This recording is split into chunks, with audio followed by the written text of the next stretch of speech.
জয়দেব ও দুবরাজপুর সীমান্তবর্তী এলাকায় ঘুমপাড়ানি ওষুধ দিয়ে দুটি হাতি ধরল বন দফতর।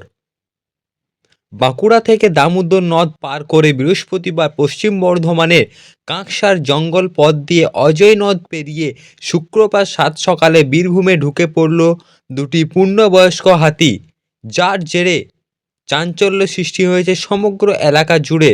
এদিন সকালে দুটি হাতির অবস্থান ইলামবাজার ব্লকের জয়দেব মোড় এলাকায় ছিল। এরপর সেখান থেকে বীরভূমের দুবরাজপুর এলাকার দিকে দুটি হাতিকে যেতে দেখা যায়। ঘটনাস্থলে জেলা বন দফতরের আধিকারিকরা হাতি দুটির পিছু নিয়ে তাদের আয়ত্তে আনার চেষ্টা করেন। পাশাপাশি সাধারণ মানুষ থেকে কৃষকদের সচেতন করা হয়।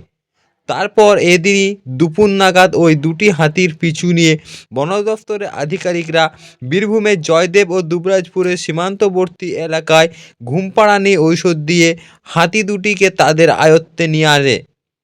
হাতি দুটির শারীরিক চিকিৎসার পর তাদেরকে ফের জঙ্গলে ছেড়ে দেওয়া হয় বলে বন দপ্তর সূত্রে খবর। জয়দেব ও দুবরাজপুর থেকে কাজী আমিরুল ইসলামের রিপোর্ট, সিউড়ি টাইমস। ওই বাগান দিকেই ঢুকবে দেখো, বীজ মারি বীজ মারি সব ছাতু ফুটু করে একটা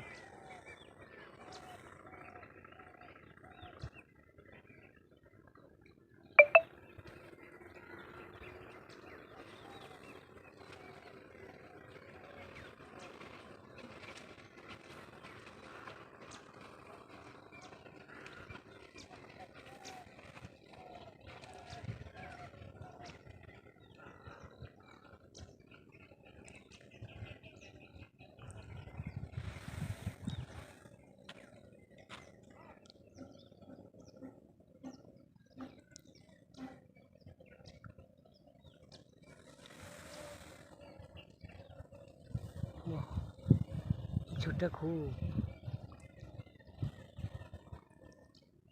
দিলে নাকি রে বিচারটা দিলে নাকি, হ্যাঁ বুদ্ধি রয়েছে।